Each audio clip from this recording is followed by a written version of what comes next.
Happy Saturday everyone! Kumusta? Today is April 13, 2024. Isang mainit na weekend sa lahat. Medyo maingay ang paligid natin kasi nandito lahat ang mga madlang people at walang pasok. So, pagpasensyahan nyo na kapag may narinig kayong kahulan ng aso sa background, ingay na sasakyan, ganun talaga kapag weekend. So, kamusta kayo? Welcome sa ating garden. This is Jing Magnus Garden. My name is Jing. I am the garden owner. And we are filming every day or almost every day para mag-flex ng mga halaman natin na for sale. And also, minsan nagbibigay tayo ng mga tips when it comes to gardening based on our own experience. Ayan. Sa mga gustong, or sa mga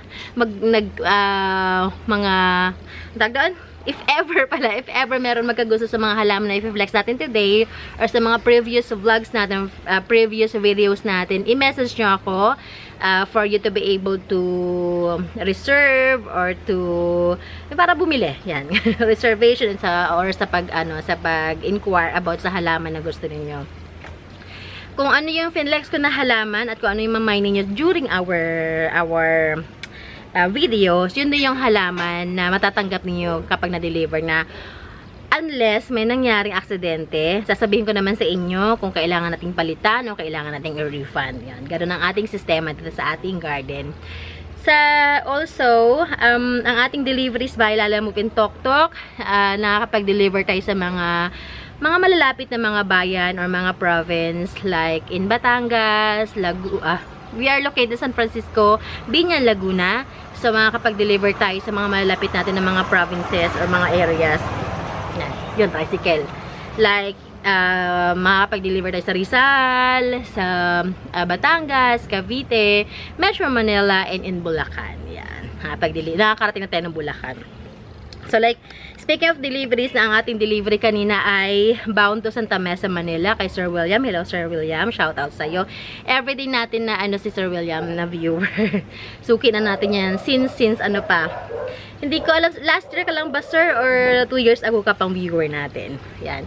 And also, may nakalimutan akong for delivery na dapat ay, nung nakaraan, hanggang sa nakakalimutan ko na siya, dapat talaga naglilista ako ng mga sa sobrang dami natin ginagawa kasi may mga nagsislip talaga sa ating mind. Kay Ma'am Ched naman. So, Ma'am Ched, pasensya na. I'll try na maipack yung halaman mo today and deliver natin bukas ng umaga para hindi masakit masyado sa halaman. Kasi pag hapon, normally kasi hapon ako nagde-deliver. Kaso lang napansin ko, sobrang init sa hapon. So, kawawang halaman. I'll try na may deliver siya bukas po ng umaga para hindi siya masunog during travel. So, yun. Nakapag-prepare na ako ng mga halaman dito. Na-flex ko na naman na to before, pero matagal na. So, sana sa mga naghahanap ng halaman makatulong tayo for today's video. Ayan. Gaya na nasabi ko kahapon, flex natin ngayon ang pinakamalaki ko na blizzard. Malaki talaga to. Siguro na sa siya, 3 feet. Ito yung pinaka-last ko na blizzard na malaki. So, paunahan na lang kayo, ha? Unahan ko na medyo pricey siya kasi maganda yung jeans nito. Pero pag napunta naman to sa inyong sulit, kasi pwede na siyang i-top cut. Pwede nyo siyang gawing mother. Ayoko lang siyang gawing mother ngayon kasi may mother na ako. Meron na nga siyang suhi. I-harvest na lang natin to. And hahanapin ko rin yung iba ko pang mother ng blizzard. Hindi ko na mahanap. So, ito muna. Pero, hindi pala. Bago natin pala i-flex si ating blizzard, meron lang ako i-share sa inyo. I know, and I'm sure, na makaka-relate sa akin yung mga nagko-collect ng mga gantong halaman. Kasi as much as we wanted, na ganun sila kaganda, kaso lang, hindi siya beneficial lalo sa mga nagbebenta na katulad ko kasi nga yan, eto nangyayari sa kanya. Ang sinasabi ko sa inyo ay ang ating sisipon ka sa ako nagbabara yung ilong ko, ang ating Epi Albo. Yan. Ang ganda-ganda niya talaga. Ay, naputol tuloy sa dahon. Yan. O, tingnan nyo, diba? Tanggalin muna natin to. Mamaya na lang. Diba, ang ganda-ganda niya kapag fully, pag full var or full moon. Pero kasi, panandalian lang yung kanyang ganda. Nagiging panandalian na. Alam niyo kung bakit? Kasi natutunaw siya. Nagiging ganyan siya, oh. Yan. Hindi ko pa alam, pero parang may nakapag-advise sa akin before na wag siyang paaarawan. Pero, eto naman, di naman ito naaarawan. Ganun pa rin nangyayari sa kanya. Tinago ko na siya. Pero, pagkalaunan, na talaga natutunaw siya. Kasi sobrang nipis. Sobrang nipis kasi niyan, wala na siyang, chlorophyll. Tama ba? Hindi na ganun ka, yung chlorophyll niya. So, ang tendency niya is magiging ganito talaga. So, yun. Wala man tayong magagawa kasi it's nature. Hindi naman natin kontrolado kung maglalabas ba siya ng, well, based on my experience, hindi ko siya kontrolado. Pero siguro ang iba may ginagawa para hindi maging ganito. Kasi ayoko ng ganitong variegation. Maganda talaga siya, kaso ayoko. Hindi ko kasi siya mabibenta. Now, sa mga expert, ano yung ma-advise nyo sa akin para maiwasan natin yung ganito? Kasi ako, kumbaga, hinahayaan ko lang siya na maging ganyan. Yan. I-admire ko siya in a short period of time, and then I know kasi for a fact na after a while is matutunaw din siya. So, panandalian lang talaga ang saya na mabibigay nyo sa akin. At ang ating thumbnail for today. Sobrang puti niya, no?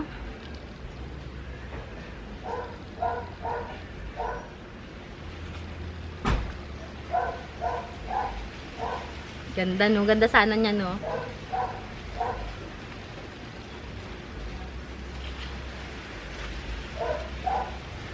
Ayan. Kaso lang, ano siya? Ganun nga, nangyayari sa kanya. Now, ang gagawin ko na lang sa kanya ngayon is gugupitin ko na lang siya. Kaso lang, hindi to mabubuhay kasi ng Kasi puro puti ang binibigay niya sa akin. Pero, kailangan, maganda kasi ang jeans ito, nitong ano na to. Mamaya na lang. Mamaya ko siya ipopropa. Yan muna siya. So, yun. Yun ang aking isa sa mga experience ko when it comes to mga epi. Or, yung mga nag-aalbo pala, yung mga white ang variegation. Hindi lang yan sa epi albo nangyayari Nangyayari din yan sa Syngonium albo. Yan. Syngonium albo, basta yung mga nag-aalbo, nagpuputi. Ganyan ang nangyayari sa kanya. Kaya minsan, mas gusto ko na ganito lang ang variegations. Yan, yung ganyan ang variegations. Pero minsan, mas matibay si Syngonium kaysa sa epi O, yan o. Hindi siya natutunan. Alright. So, let's go na sa ating flexing. Ang ating highlighted na plans for today. Grabe. Init, no? Basang-basa na yung tissue ko. Grabe. So, ingat-ingat ha sa mga sa mga medyo merong mga underlying conditions. Ingat sa sobrang inat at nakaka-heat stroke siya. Okay. Alright, ito na ang ating malaking blizzard. Siguro ano ito sa akin, mag-isang taon na siya sa akin. Ganyang kalaki. Yan. Ito, ang aking initial offer sa kanya is 2,150. Pero message nyo ako, pag-usapan natin, ano naman ay negotiable, ha? 2,150, negotiable price. Dahon niya is 2, 4, 6, 8. Ayan tayo sa pagbibilang 2, 4, 6, 8, 10, 12. Going 13 leaves. Going 13. Mas closer look ng kanya mga dahon. Ayan siya. Ayan. Good jeans talaga siya. Ayan. Ayan. 2,150 initial offer sa mga naghahanap at nagko-collect ng blizzard.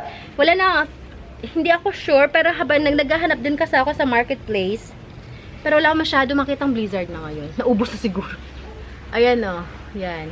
Meron tayong mga budget meal. Ayan. Meron tayong maliliit na mga pinropa ko. Pero hindi kasi ganun kaganda yung mga jeans. Like this one. Pakita ko lang sa inyo. Wait lang. Nakatalikod sa... Wait lang. Sorry. Nakatalikod ako. Ito. Hindi pa ganun kaganda ang jeans nito kasi. Yan. Para blizzard din to. Yan. Matagal na rin to sa akin. Message nyo lang ako kung gusto ninyo, ha? Okay? Alright. may maliit pa tayo. Nasaan na yun? Hindi ko makita. Yeah. Saka na. So, as of now, yun pa lang muna. Okay, next natin. Ito, may ano na siya, nag-ugat na siya, ang ating Borsajana Albo, na hindi pa ganun kabongga. Yan.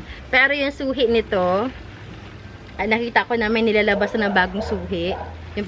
Yung mother, yung pinagkatan ko sa top cut kasi ito eh. Ayan, medyo maganda, promising. Ito kasi hindi ba masyado maganda ang kanyang VAR. Pero tingin ko pwede nang i-release to kasi yung ugat na oh. Pag ito ay dineliver sa inyo, ganito lang din. Aalisin ko lang yung tubig. Ay, hindi, tatakpan ko na lang. As is na lang siya. This one, sige, pwede ko ito ibenta sa inyo ng Borsajana Albo. Hindi pa siya ganun kasi eh. Sige, pwede ko ito ibigay sa inyo ng kahit ano lang to. 495. 495. Kasi ito nakababawi sa suhi. Ganda na suhi eh. Itong kauna-unahan kong Borsajana Albo. Tinapkat ko siya. Pakita ko sa inyo yung mother. Wait lang.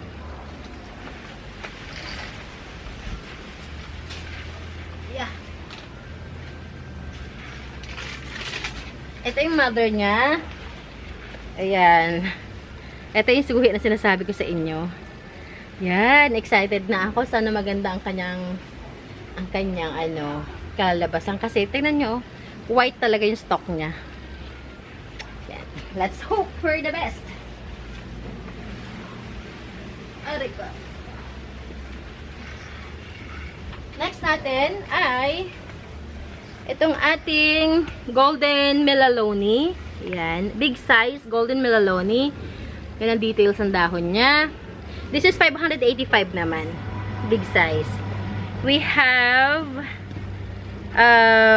Epi Marble. Yan. This is Epi Marble na trailing na. Ito naman, sige, bigay ko to sa inyo ng 420. Epi Marble, 420. Wala siyang presyo. 420 trailing. Yan ang kanyang details. Yan, 420 yan. Lagyan kita ng price para hindi kita makalimutan next time. 420. Nabasa yung aking masking tape kahapon. Nagdilig. Hindi man ako nagdilig. Parang nag-misting lang ako kasi sobrang init. Meron tayo ditong Queen Marble naman na photos. Ito yung picture ko kanina. Pinost ko kanina sa ating page. 435 naman to. Naka-pole na siya. Nakapat. And ang ganda ng kanyang latest sa dahon. Ayan o. Makapal pati ang dahon niya. 435 naman siya. Naka 12 minutes na tayo. 13 pala. 4:35. Whew! Tumutulo na ang pawis ko. Next natin, meron tayong White Princess. May kasamang Caladium. This is White Princess. Ayan. Tagal na to sa akin. White Princess, this is 550 naman. White Princess, 550. Tama ba? 550 ang kuha ko sa iyo. Sige, hindi ko na maalala kung magkano kuha ko sa kanya. White Princess, 550. Ito yung mga pawala na sa market. Yung mga ganito. Pink Princess, meron pa, pero White Princess, tapos white, ano ba yun? White King ba yun? Wala na halos. Okay. Ito yung gusto ko na Epi Albo na variegation. Tagalin natin yung mga pangit na dahon. Ganito lang ang gusto ko. Yung ganito lang ganyan half moon. Tapos parang gold lang siya, ganyan. Ito naman, sige, pwede ko to ibigay sa inyo ng 250. Yan, ganyan. Cute lang siya. Okay. Next natin, ito, ang ating Silvery Ann na Sindapsus. Silvery Ann Sindapsus. Ayan. This is 250 pesos. Ayan. Iba siya sa iba siya sa Sindapsus na silver satin. Grabe yung pawis ko, day. Waterfalls. Grabe. Ayan, Yan, 250 naman yan. Pwede niya i-cut. Meron tayo ditong, ay, napakalimutan ko ng kanyang syngonium na to. 120 lang to. 120. Yan. And meron tayong Black 3UB. Black 3UB natin, 200 pesos. Black 3UB, 200 pesos. Okay. Ang ganda.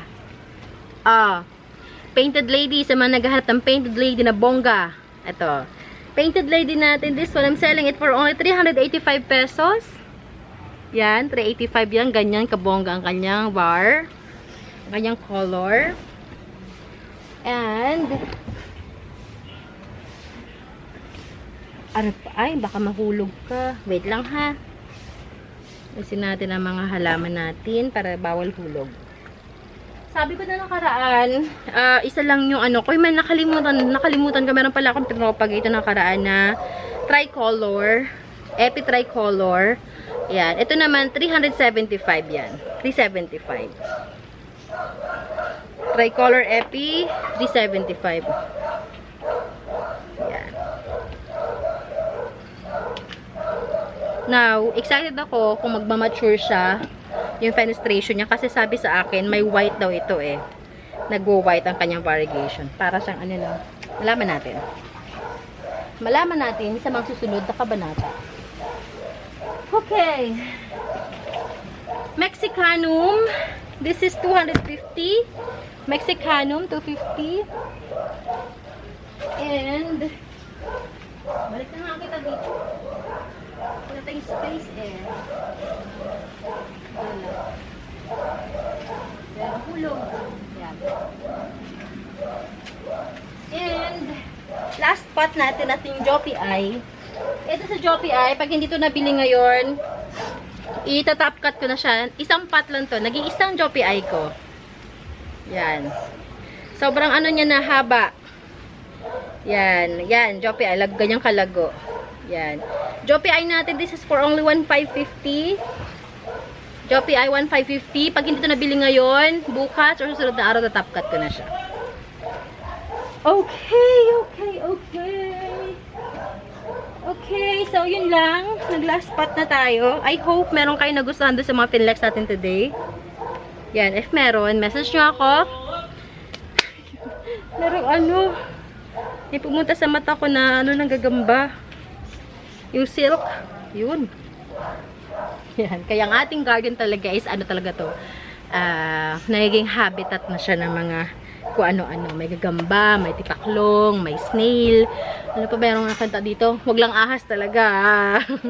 Pero awa na ni Lord, wala rin talagang ahas kasi nagsistay dito yung mga pusa ko. I have 2 adult cats, mga senior cats na sila, and I have bagong adapt. Ay! Tulog yung payong. Bagong adapt ko na na kitten. So, pag nandito ako sa garden, nandito din sila. So, yun. Kahit pa paano, walang ahas. Kasi 'di ba magkalaban talaga 'yan. And it's isa 'yun sa mga benefit kapag nag-aalaga ka ng cats. Talagang 'yan, sure na walang ahas. So, yun lamang. Ay, meron isa pa. Baka may gusto sa inyo. This is, hindi ko sure kung ito ay Prince of Orange. Pero malinggit lang siya. 100 pesos lang to. Yan, 100 pesos lang yun. So, yun lamang. Ingat-ingat everyone. Happy weekend. I'll see you guys on Tuesday. Kapag kaya natin mag-film on Monday, sige, try natin. And yes, PM is the key. Message nyo lang ako. And if you have any questions, mga shoutouts nyo, suggestions, or anything na kailangan nyo ng assistance, message nyo lang ako. Ingat-ingat! Enjoy the rest of the day. And stay indoor. Drink lots of water. Stay hydrated kasi sobrang init. God bless everyone. Bye!